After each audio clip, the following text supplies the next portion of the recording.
ہم نے ان دنوں میں 7 مہروں پر خدا کے کلام کو اسٹڈی کرنا شروع کیا ہے۔ پہلی مہر پر ہم غور کر چکے ہیں، آج دوسری مہر پر غور کیا جائے گا۔ تو بائبل مقدس کو کھولیے، مکاشفہ کی کتاب، اس کا 6واں باب، اس کی 3 اور 4 آیت آپ کے سامنے پڑھنے لگا ہوں۔ مکاشفہ کی کتاب، اس کا 6واں باب، 3 اور 4 آیت۔ اور جب اس نے دوسری مہر کھولی تو میں نے دوسرے جاندار کو یہ کہتے سنا کہ آ، پھر ایک اور گھوڑا نکلا جس کا رنگ لال تھا۔ اس کے سوار کو یہ اختیار دیا گیا کہ زمین پر سے سلا اٹھا لے تاکہ لوگ ایک دوسرے کو قتل کریں، اور اسے ایک بڑی تلوار دی گئی۔ خدا کے کلام کے پڑھے اور سنے جانے کے وسیلے سے ہم سب کو برکت ملے، آمین۔ ہم نے 7 مہروں میں سے پہلی مہر پر غور و خوض کیا۔ میں نے آپ کو بتایا کہ کلیسیا کا وجود جب تک زمین پر ہے اس وقت تک کوئی مہر نہیں کھلے گی۔ بائبل مقدس کا متن صاف اور واضح اور بالکل جو ہے ترتیب کے ساتھ ہمیں ساری اسٹڈی دیتا ہے۔ پہلے باب کے اندر تعارف ہے، پہلے باب کے اندر کیا ہے، اور 5 تعارف وہاں پر کروائے گئے ہیں۔ نمبر 1 کتاب کا تعارف کروایا گیا ہے، مکاشفہ کی کتاب کا، کہ شریعت کی اس کتاب کا پڑھنے والا، اس کا سننے والا، اس پر عمل کرنے والے واقف ہیں۔ دوسرے نمبر پر اس کے مصنف رائٹر کا، یوحنا عارف کا تعارف ہے، جس میں اس نے کہا کہ میں یوحنا مصیبت کے دنوں میں تمہارا بھائی، ٹھیک ہے، اس ٹاپو میں تھا جو پتمس کہلاتا ہے، تو یوحنا عارف کا تعارف۔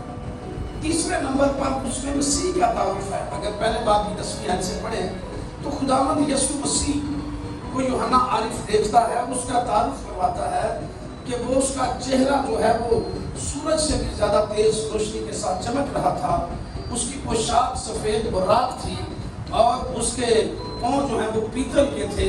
سارا مسیح کا گیٹ اپ دنیا، پاؤں تک کا وہ جامع پہنے ہوئے تھا، سینے پر سونے کا سینہ بند اس نے پہنا ہوا تھا۔ تو سارا مسیح کا تعارف۔ چوتھے نمبر پر وہ 7 کلیسیوں کا تعارف کرواتا ہے، جس میں مسیح بطور سردار کہنا ہمیں پھرتا ہوا نظر آتا ہے۔ اور 5ویں نمبر پر 7 کلیسیوں کے 7 خادم، جن کو وہ فرشتے کہتا ہے، اور 7 ستارے بھی کہتا ہے کہ یہ خداوند کے ہاتھ میں ہیں۔ خدا کے خادم جو ہیں وہ خداوند کے ہاتھ میں ہیں۔ تو دوسرے باب سے کلیسیائی دور شروع ہو جاتا ہے۔ سو یاد رکھیں، اس وقت ہم کلیسیائی زمانے میں ہیں۔ کس زمانے میں ہیں؟ دوسرا اور تیسرا باب مسلسل کلیسیا کا باب ہے۔ اس میں 7 کلیسیوں کو خط لکھے جاتے ہیں، بار بار ان کی کمزوریوں سے آگاہ کیا جاتا ہے، ان کی خوبیوں کی تعریف کی جاتی ہے، اور روح القدس کا ذکر بار بار آتا ہے کہ روح کلیسیوں سے کیا فرماتا ہے۔ جس کے کان ہوں وہ سنیں۔ تو اس کا مطلب یہ ہے کہ دوسرے اور تیسرے باب میں کلیسیا ایگزسٹ کرتی ہے، روح القدس ایگزسٹ کرتا ہے، ہم اپنی خوبیوں اور خامیوں سمیت وہاں پر موجود ہیں۔ چوتھے باب کے اندر یوحنا عارف آسمان میں ایک دروازہ کھلا ہوا دکھتا ہے، اور اسے آواز آتی ہے کہ یہاں اوپر آ جا، میں تجھے وہ چیزیں بتاؤں جو جلد وقوع پذیر ہونے والی ہیں۔ جیسے ہی آسمان کا دروازہ کھلتا ہے، یوحنا عارف جو زمین پر تھا، کلیسیا کی حالت میں تھا، بھی پتمس کے جزیرے میں تھا، وہ آسمان پر کلیسیا کا نمائندہ بن کر چلا جاتا ہے، اور آسمان پر ان ساری چیزوں کو دیکھتا اور ان کو لکھتا ہے۔ 5ویں باب میں اس برے کے ہاتھ میں کتاب لکھی ہوئی جو اندر اور باہر سے لکھی ہوئی وہ دیکھتا ہے، اور ایک فرشتہ زوردار منادی کر رہا ہے کہ کوئی آسمان پر یا زمین پر یا زمین کے نیچے پانیوں میں ایسا شخص ہے جو اس کتاب کو لینے اور اس کی مہریں کھولنے کے لائق ہے۔ جب فرشتے نے منادی کی تو بائبل میں لکھا ہے، یوحنا عارف کہتا ہے میں نے دیکھا کہ نہ آسمان پر، نہ زمین پر، نہ زمین کے نیچے پانیوں میں کوئی ایسا شخص نہیں تھا جو اس کتاب کو لے سکے۔ مہریں کھولنا تو بات کی بات ہے، نہ تو اس کتاب کو لینے اور نہ اس کی مہریں کھولنے کے لائق ہے۔ جب یوحنا عارف نے یہ ساری صورتحال دیکھی کہ اتنی خوشگوار منادی کے باوجود لاکھوں کروڑوں فرشتے بھی آسمان پر موجود ہیں، 24 بزرگ بھی ہیں، 4 جاندار بھی ہیں، اور زمین پر بھی ہزاروں لوگ ابھی تک موجود ہیں، زمین کے نیچے بھی بہت ساری دنیا ہے، لیکن کوئی اس کتاب کو لینے اور اس کی مہریں کھولنے کے لائق نہیں نکلا۔ تو یوحنا عارف اس وجہ سے مایوس بے دل ہو گیا اور وہ کہتا ہے کہ میں زار ہونے لگا، یعنی اس کتاب کے اندر جو لکھے ہوئے بھید ہیں وہ کیسے کھلیں گے اگر کوئی اس کتاب کو لینے والا نہیں، اس کی مہریں کھولنے والا نہیں ہے، تو کیسے پتا چلے گا اس کے اندر کیا لکھا ہوا ہے۔ لیکن اسے یہ حوصلہ دیا گیا کہ مت رو، کیونکہ یہودا کے قبیلے کا ببر جو داؤد کی اصل ہے وہ ان سارے کتاب کو لینے اور ان ساتوں مہریں کھولنے کے لیے پالی مارا ہے۔ تو یوحنا عارف کہتا ہے میں نے پیچھے مڑ کر دیکھا تو میں نے ایک ذبح کیا ہوا بنا دیکھا۔ اب اس کو بتایا گیا تھا یہودا کے قبیلے کا ببر یہ مہریں کھولے گا، کتاب دے گا۔ پیچھے مڑ کر دیکھا تو ایک ذبح کیا ہوا برا کھڑا دیکھا، اور 24 بزرگ اور 4 جاندار گیت گا رہے تھے اس کا کہ ذبح کیا ہوا برا ہی عزت اور پرستش اور تمجید اور حمد اور شکر گزاری کے لائق ہے، کیونکہ اس نے ذبح ہو کر ہر ایک امت، ہر ایک قوم اور ہر ایک قبیلے کو اپنے لیے خرید لیا ہے۔ اس نے اس کے ہاتھ سے کتاب لے لی جو تخت پر بیٹھا ہوا تھا اور پہلی مور کھولی۔ پہلی مور کے اندر ہم نے دیکھا ایک عالمگیر لیڈر برپا ہوا، اور اس عالمگیر لیڈر نے دنیا کے اندر امن و امان کا پرچار کرتے ہوئے سفید گھوڑے پر وہ نکلا اور تمام دنیا کو جو ہے اس نے اپنی طرف متوجہ کر دیا۔ لوگ اس کو ایک عظیم لیڈر ماننا شروع ہو گئے، اور بائبل کے مفسرین کا یہ خیال ہے کہ مخالف مسیح ان 7 سالوں کے اندر ظاہر ہو جائے گا جب کلیسیا اٹھائی جائے گی، اور یہ تو تسلیکیوں کا خط بھی بتاتا ہے۔ میرے ساتھ آپ اس حوالے کو نکال سکتے ہیں، تسالونیکے کے نام لکھا گیا پولس رسول کا خط، وہاں بھی جو ہے وہ کہا گیا ہے دوسرا خط، اور اس کے دوسرے باب کی آپ دوسری آیت سے ذرا پڑھیں۔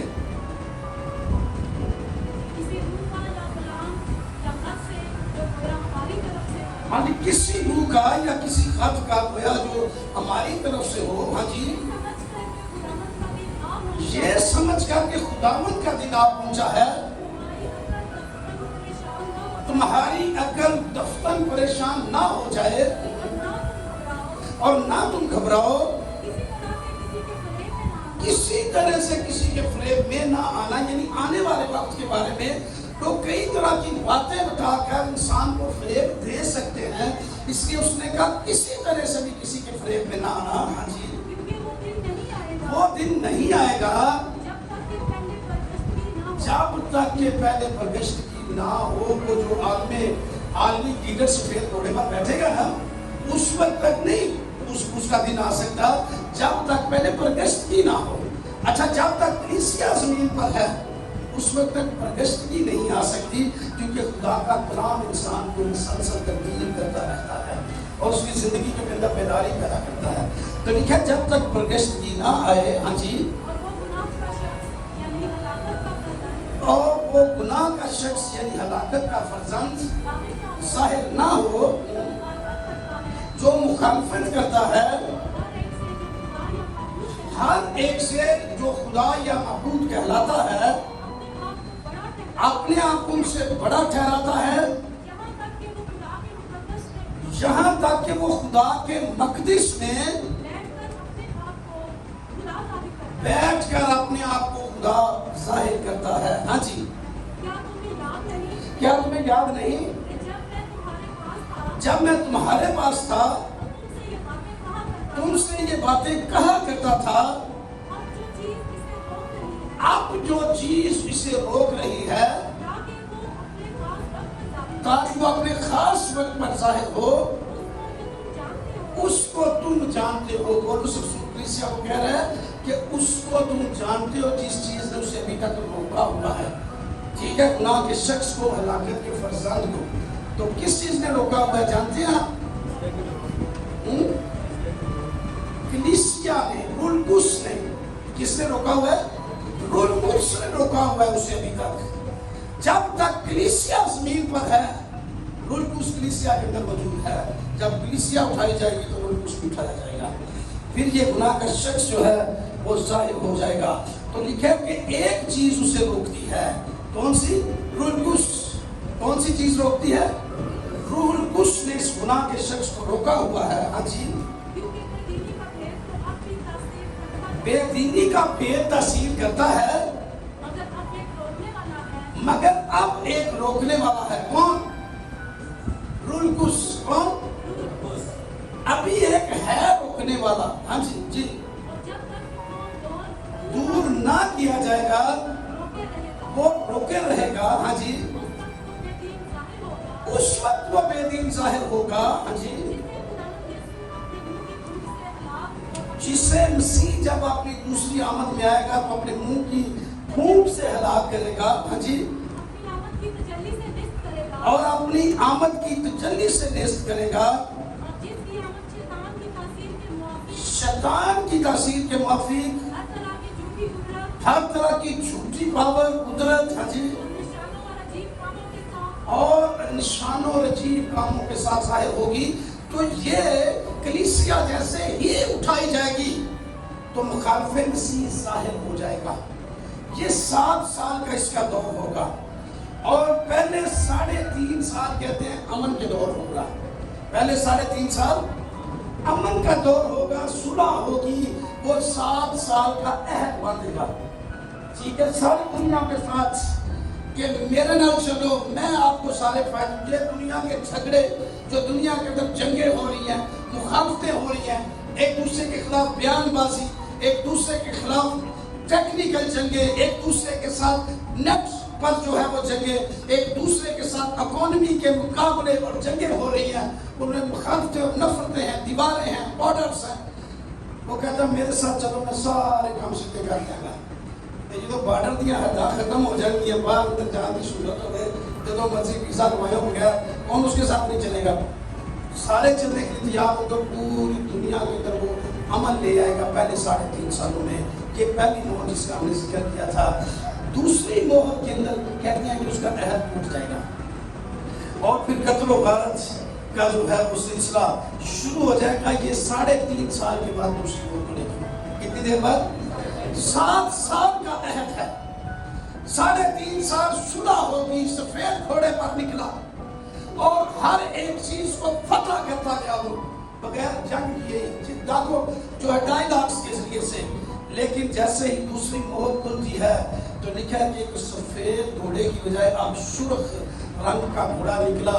सुर्ख रंग का घोड़ा जंग की अलामत है, इसकी कत्ल व गारत की अलामत, जंग की अलामत।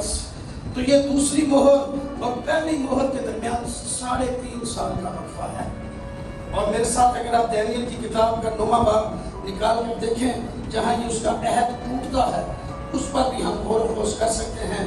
दानियल की किताब का 9वां बाब और उसकी जो है वो 27वीं आयत जरा पढ़े।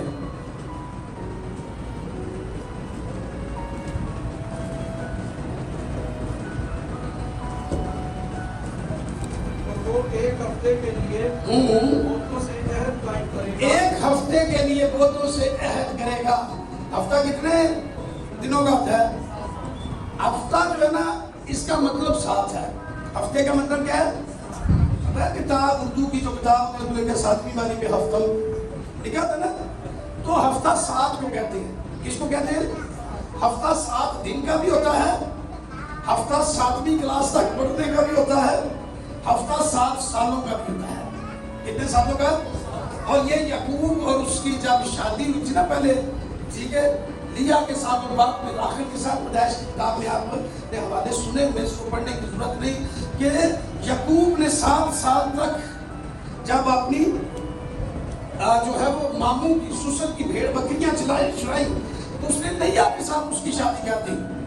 जब उसने कहा कि मैंने तो राखिल के लिए यह हफ्ता किया था पूरा, 7 साल का हफ्ता वहां पर, ठीक है। फिर एक हफ्ता जो है वो 7,000 साल का भी है, और वो 7,000 साल का हफ्ता जो है वो 6 दिनों में दुनिया बनी थी और 6 ही सदियां 600 साल गुजर गए हैं इस कायनात को बने हुए, और 7वां 1000 साल जो है वो यीशु मसीह की बादशाही का, खुदावंद का आराम का होगा 7 साल का। ठीक है प्रिय, तो इसलिए 7 साल का ये है था। उसने हफ्ते का अहद बांधा 7 सालों का। कितने सालों का? 7 सालों का। हाँ जी।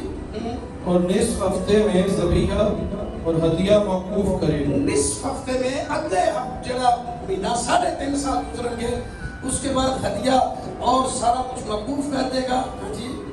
और फसीलों पर उजाड़ने वाली मखलूक़ात रखी जाए, उजाड़ने वाली मखलूक़ात रखी जाएगी, यहाँ तक कि बर्बादी कमाल को पहुंच जाएगी। बर्बादी कमाल को पहुंच जाएगी।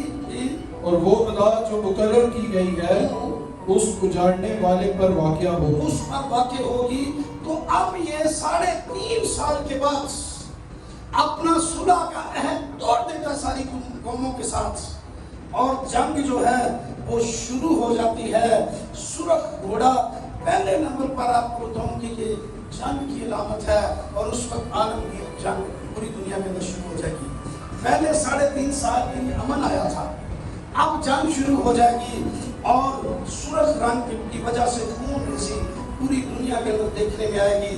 बैनुल अक़वामी फौजें एक दूसरे के साथ जंगों में मसरूफ हो जाएगी, ताकि वो एक दूसरे को कत्ल करें। जिस तरह के मोहर में लिखा हुआ है कि फिर एक और घोड़ा निकला जिसका रंग लाल था, उसके सवाब को इख्तियार दिया गया कि इसके पर से सुलह उठा दे।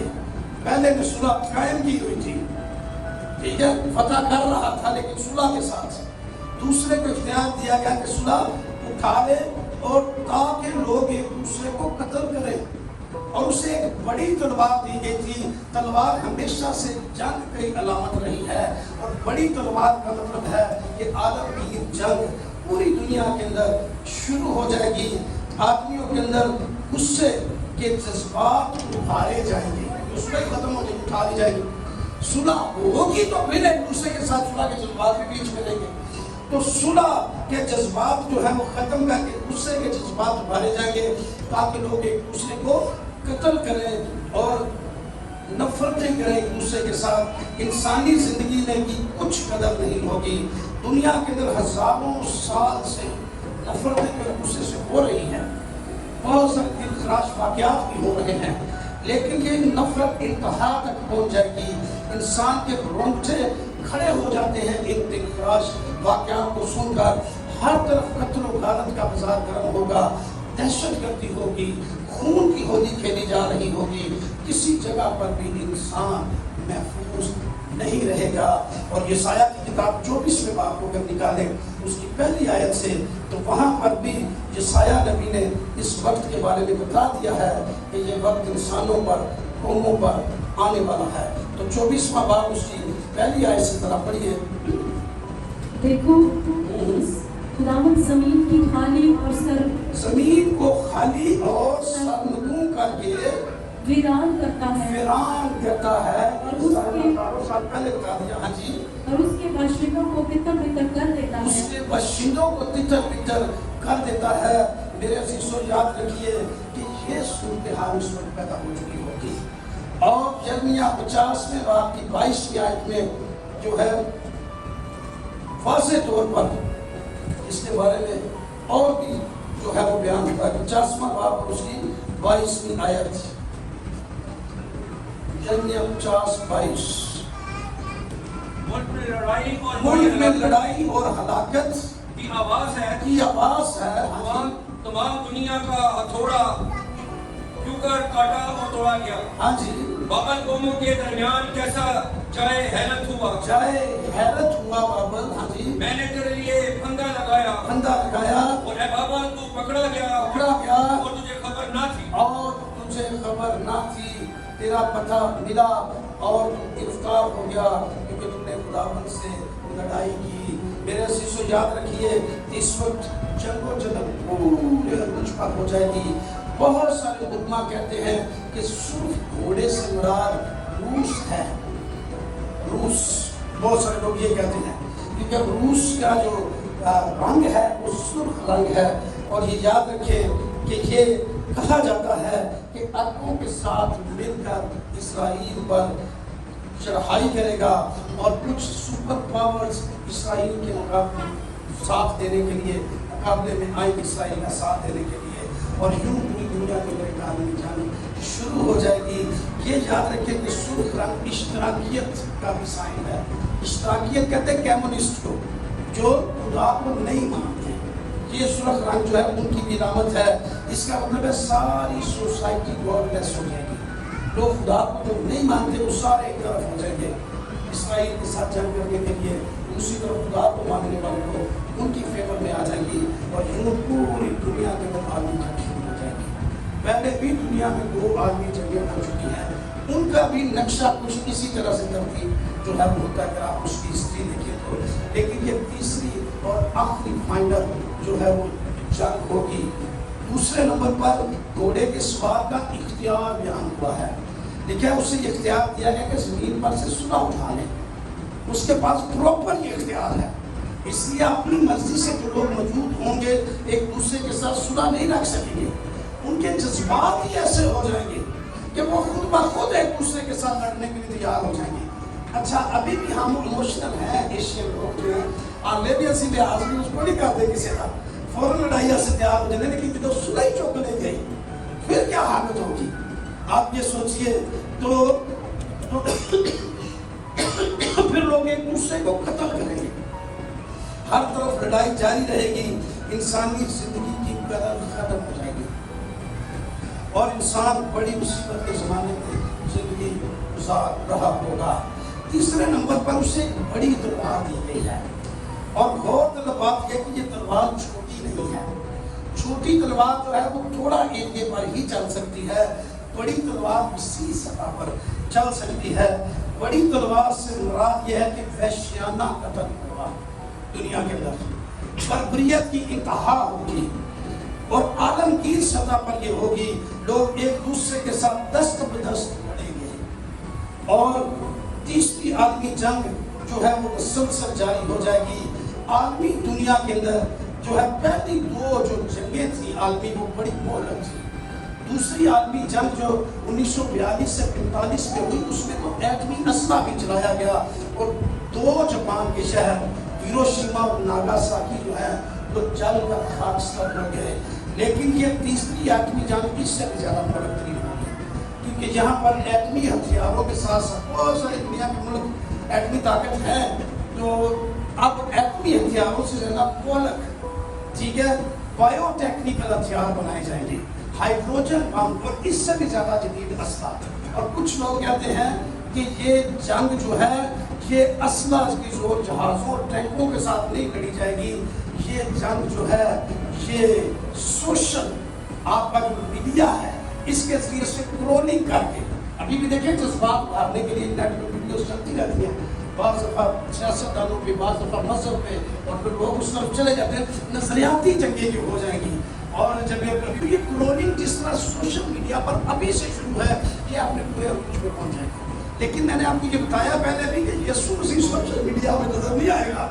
यीशु मसीह बादलों में जब जैसे बिजली पूरब के सूरज का बच्चा दिखाई देती है वैसे आना आएगा। टेक्नोलॉजी की मोहताज, टेक्नोलॉजी पर बढ़ते हुए बयानिए इस बात की तरफ इशारा कर रहे हैं कि जब मुखालिफे मसीह के बारे में ये कॉन्सेप्ट जो है वो उठाया जाएगा कि ये सुलह जो है और इसने तो सब इकट्ठा करने के सारे काम कर रहा है, सारी दुनिया उस बयानिए को कबूल कर लेगी और कोई उसके खिलाफ होने की इंतजार नहीं होगा। फिर एक वक्त आएगा वो खुदा के घर में बैठ कर लिखा है अपने आप को खुदा बनाएगा और वो खुदा नस्ब करेगा। सबसे पहले इसराइल को स्टैंड लेगा कि ये सब कुछ गलत हो रहा है, अलग उनको हैकल बना के देगा, वो स्टैंड लेगा और यूं कुछ और ताकतों को अवेयरनेस देगा कि हम गलत बनने के पीछे लाके हुए हैं। वो तो अपने आप को खुदा बना बैठा है, इसलिए आओ हम इसके खिलाफ साफ लड़ाई करें और यूं दुनिया दो हिस्सों में डिवाइड हो जाएगी। एक गॉडलेस कंट्री होगी, दूसरे गॉड को मानने वाले, दोनों का आमना सामना हो जाएगा। और पूरी दुनिया के अंदर जितनी भी मजहबी जंगें हुई हैं उसमें होरनाक तबाही जो है बचाई गई है। सलीबी जंगों को आप देख लें, तीसरी आलमगीर जंग होगी और मजहब के नाम पर शुरू हो जाएगी, वहशियाना कत्लेआम होगा। लोग मरने से भी नहीं डरेंगे क्योंकि मजहब की खातिर जान देने को लोग अपने लिए शहादत और इज्जत बहुत कुछ समझते हैं, इसलिए कोई पीछे हटने के लिए तैयार नहीं होगा और ये गुलाब बनेगा। कहते हैं रूस, चाइना, जापान, ये सारी जितनी भी गवर्नेंस सोसाइटी है ये सारी एक हो जाएगी और दूसरी तरफ गुलाब मानने वाले लोग एक हो जाएंगे और इस तरह से चौथी मोहर दूसरी मोहर के अंदर एक बहुत बड़ी मोहर होगी दुनिया के अंदर। लेकिन मैंने आपको बताया कलीसिया इससे पहले आसमान पर होती है। 7 सालों के लिए कलीसिया आसमान पर होगी, नीचे जमीन पर कायनात पर मसीह को नहीं मानते हुए लालच पहले दौर होगा, आपस में लड़ रहे होंगे, एक दूसरे को नुकसान दे रहे होंगे। बनी इसराइल का भी आगे चल के आपको बताऊंगा एक मोहर लग गई 1,44,000 पर, बाकी लोगों को छोड़ दिया गया। तो मेरे शिष्यों याद रखिए कि ये सारी दूसरी मोहर के अंदर चीजें मौजूद होंगी, लेकिन इससे पहले कलीसिया आसमान पर होगी। इसलिए मुझे और आपको इस चीज पर फोकस करने के साथ साथ अपने आप को आसमान की बादशाह की भी तैयार करने की जरूरत है, ताकि इससे पहले कि ये दूसरी और तीसरी आदमी जाकर आए, ठीक है, कलीसिया आसमान पर हो। हालेलुया। कलीसिया जब तक जमीन पर है, कई कहेंगे आपको 3 मोहरें खुल गई हैं, कोई कहेगा 4 खुल गई है, अपने साथ बड़े बड़े डॉक्टर लिखने वाले लोग, उसको ये अंदरूनी बात नहीं, जिस शख्स को तजर्बा नहीं है, जिसकी जिंदगी अंदर से तब्दील नहीं हुई, वो शख्स कभी भी कोई मुस्लिम मामूली को अंडरस्टैंड नहीं कर सकता, चाहे जितना भी विशेष शख्स हो जाए। आप देख लें निकोदेमस कितना बड़ा आदम था, तो खुदा यीशु मसीह ने कहा तुझे नए सिरे से पैदा होना जरूर है। तो उन्होंने कहा कि नहीं माथे पे भी दोबारा जाऊं, तो खुदा यीशु मसीह ने कहा क्या तू बनी इस्राएल का उस्ताद हो कि इन बातों को नहीं जानता? तुझे याद रखिए बड़े बड़े उस्ताद भी यहाँ पर काफिर और नासमझी का गुजारा कर जाते हैं। बाइबल में लिखा हुआ है कि तुम हरगिज़ इनका यकीन ना करना किसी को होगा। एक मैंने दूसरी को भी खाते पढ़ाया है, गलत तालीमात की आज भरमार है। आज only Jesus, messianic, end time message, हजारों ऐसी जो है वो आपको मिल जाएगी तालीमात, जो नेट पर, सोशल मीडिया पर और आपके इर्द गिर्द खानदानों के अंदर जड़ें पकड़ती जा रही हैं। लेकिन याद रखिए कि यीशु मसीह की बाइबल की तालीम और मुकाशफा की तरतीब ये है कि इसके दौर के खत्म होने के बाद कलीसिया जैसे आसमान पर जाएगी तो खातिर से जाहिर होगा। उस वक्त तक अभी ये जाहिर नहीं हो सकता जब तक रूह कुद्दूस मौजूद है। रूह कुद्दूस एक सुपर पावर है जो सारी कायनात को संभाले हुए है और आज भी रूह कुद्दूस कलीसिया के अंदर काम करता है, एग्जिस्ट करता है। कलीसिया ममूर होती है रूह कुद्दूस से, कलीसिया बढ़ती है रूह में, कलीसिया के अंदर नेमतें काम करती हैं, रूह कुद्दूस की जुम्मश का तजर्बा चर्च को मौजूद है। इसलिए अगर किसी के पास ये तजर्बा नहीं है तो ये याद रखिए कि वो सारे लोगों पर अपनी सोच मुसलत नहीं कर सकता। बाइबल का एक्सपीरियंस ये है कि लोग रूह कुद्दूस से ममूर हुए और फिर लिखा है रूह कुद्दूस से ममूर होते जाओ। ये एक दिन की बात नहीं है। इसलिए मेरे अजीजों कलीसिया उस वक्त तक आसमान पर होगी जब ये बड़ी खून की गली निकलेगी। इसलिए हमें शुक्रगुजारी भी करने की जरूरत है और अपने आप को मजबूत याद भी रखने की जरूरत है। तो 10 कुमारियों वाली मस्जिद का पता ना, ये दरवाजा बंद हो गया, 5 बार रह गया, पूरे ठिकाने रमांगे, फिर इनका सामना करना पड़ेगा। इससे बेशतर कि ये दुनिया के अंदर हालात पैदा हों, आओ हम अपने आप को आइए अपनी आंखों को बंद करके सीधा खुदा के हुजूर में झुके और इस पहली मोहर दूसरी मोहर खुलने से पहले, मुखालिफ मसीह के ज़ाहिर होने से पहले जो कलीसिया आसमान पर उठाई जाएगी, ना दीदनी जो है वो हिस्सा आसमान पर उठाया जाएगा, वो आज भी जो है वो तैयार हो जाए भरपूर तरीके से, उसमें मैं शामिल होना चाहती हूँ। मैं उन 5 कुमारियों में शामिल होना चाहती हूँ जो दूल्हे के साथ जश्न में अंदर शामिल हो गई थी। हालेलुया। आओ अपने आप को तैयार करें, आओ अपने आप को तैयार करें। शंथा रबा थारा बतासा, शंथा रबा थारा बतासा, शंथा रबा थारा बतासा। और दुआ करें थोड़ी देर के लिए। हालेलुया। इस दूसरी मोहर के लिए जिसमें खून रेज़ी होगी,